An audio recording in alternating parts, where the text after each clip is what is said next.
Good morning, beautiful people. Marie Alessi here. Today, I have chosen a topic that I truly love, and I want to talk to you about bridges.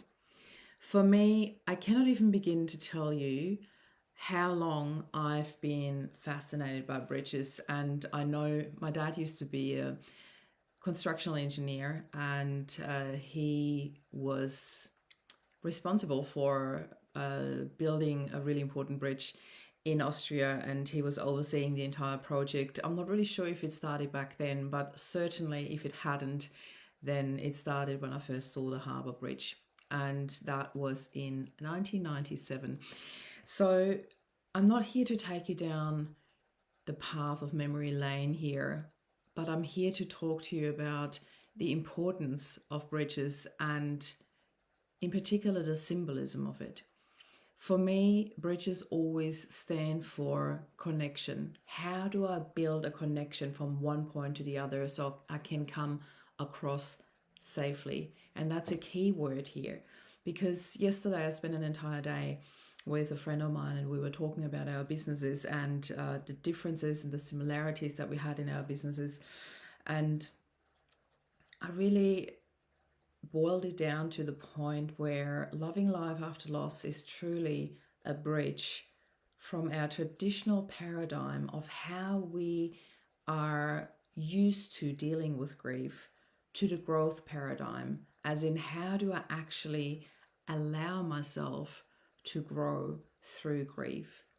And this is such an important bridge, because when people don't have that bridge, they have no idea how to get there. Our tradition, our society doesn't really teach that, how we heal in grief. Yet here in Loving Life After Loss, we do. Because here we focus on the loving life part, not just the living. I mentioned that the other day in another life, how often in interviews, people would get it mixed up and say, oh, you run Living Life After Loss. And I'm like, no, it's beyond that. It's about loving life. It's really that step further. And I really dedicated my life to building the bridge for you. How can you come from that intense pain where there is literally no words to describe what you feel when a loved one passes away? That loss that you feel in the beginning, that really deep rooted pain. And how do you move past something like that? How do you grow through something like that? It really feels impossible. It feels absolutely impossible at first when you tell somebody too early and you use the wrong words and you try to push them, or you use wordings like you just need to move on. There is no moving on. There is no getting over grief. It's not a sickness. It's a deep-rooted emotion. Yet we can grow through that. We can grow through grief and we can move forward. And there are so many myths around grief, how it will stay with you forever and the pain will stay with you forever. And I don't believe in that. I believe that grief will be a visitor in your life, and there will be triggers, and there will be moments where grief comes back to visit. Yet for me, I have decided to not ever allow grief to move in as a permanent resident in my home. When grief comes to visit, and for me it's been a bit over 4 years now, and I still do have my triggers. I shared with you that 3 weeks ago my father-in-law passed away, and we were there to witness it. We were there to hold space for him and to hold him in love. We were there with the entire family, and it was the most beautiful and sacred moment. And yes, it was confronting. And yes, it was a huge trigger. For a moment, I was reeling in a way that I thought I was back to square one. Yet I knew I wasn't. I knew I had grown. I knew I had learned. I knew I had tools to work through my grief and to be able to allow the pain in and to sit with it and to feel it and to grow through it.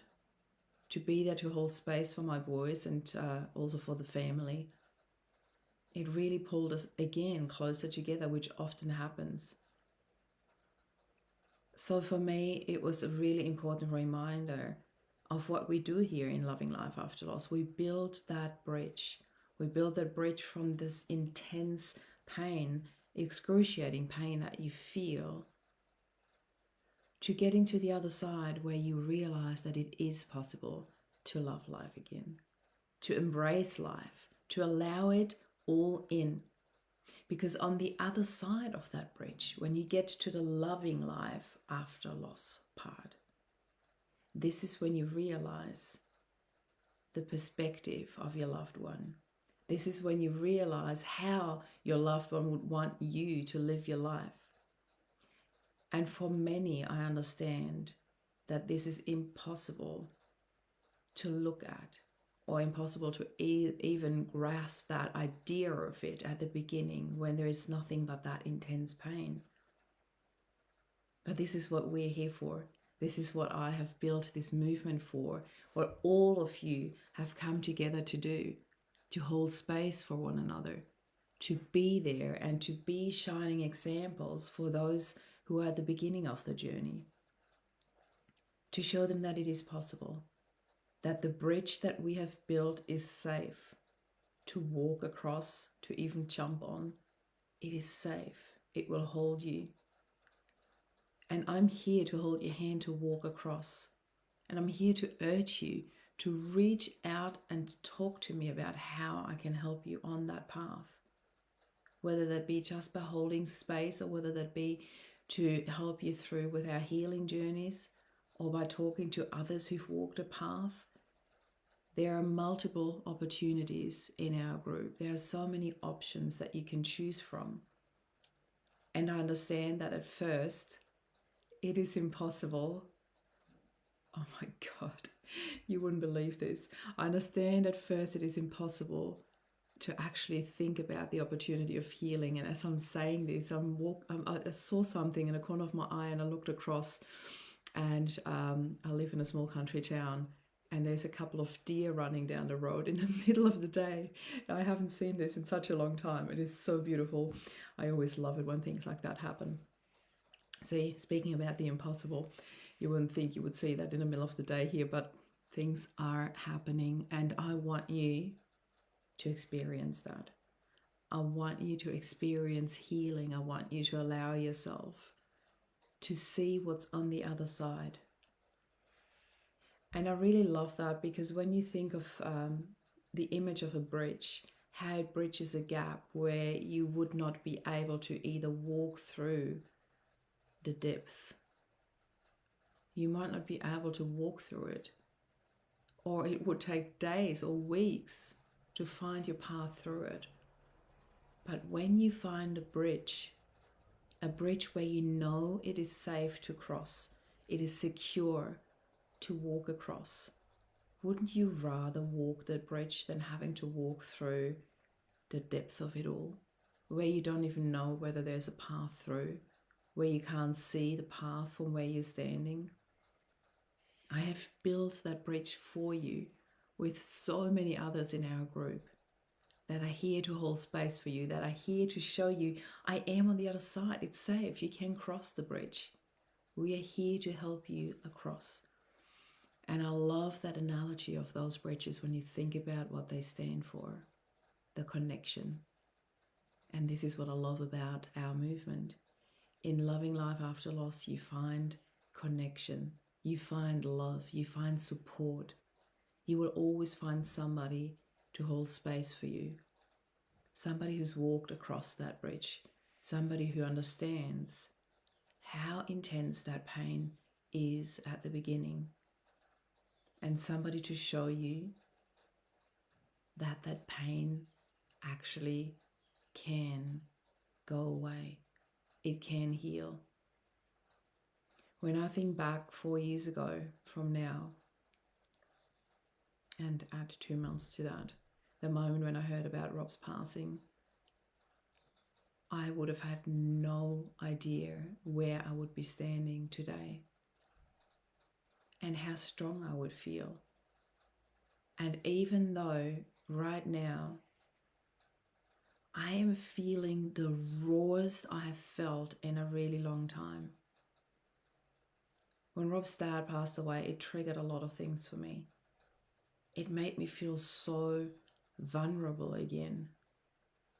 And yet I'm sitting here and all I can feel is the love and the support and the enormous strength that I have gained over the past 4 years.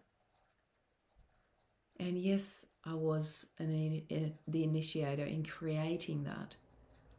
But look at the 3,500 people that we have in our movement to date, and how far a lot of them have come already, because they have been in our movement for a long time, and they have allowed themselves to grow, to take on the opportunities that we offer in our movement. And even those, and I know there's a lot of you, and I want to say to you, I see you and I love you and we're here for you. Even those that are sitting on the sidelines that have not ever mentioned anything about their journey, about their story, that haven't dared to speak up yet or haven't chosen to speak up yet, and that's okay. I want to say this to you. You don't have to participate. You don't have to share your story. You don't have to stand up and share about your deepest pain. But I want you to know that we are here for you and that we see you. You are seen in this group. And every now and then I walk around and I tap someone on the shoulder that has never spoken to me, or I send them a private message just to reach out to say, I see you. So if you have never heard from me, check your private message. You might find a surprise in there. And if you don't, send one to me. I'd love to chat to you. I'd love to hold you in that space where you need support and don't know how to ask for it, because you might be surrounded by people who haven't walked that path, who don't understand the path, who don't know what it feels like to experience such pain. And I just want to finish by saying, I don't want you to get stuck in that pain. I know that it is possible to cross the bridge. I've built it. The bridge between our traditional paradigm and how we were supposed to and used to heal our grief or sit or stay with that grief. And I'm saying supposed to because this is the expectation. This is what society expects from us. They almost expect us to stay in that pain forever. Yet I can tell you, if you were to invite a circle of all our loved ones that have passed before us, they would not want us to. They would give us full permission to heal and to be happy and to move forward despite everything that we have felt, despite that pain that we have felt, and because of the love that we have had in this lifetime, which was such a blessing. So rather than staying in that pain of this has been taken away from me, I want you to stay in that love that you have experienced and that you have built, and don't let go of that.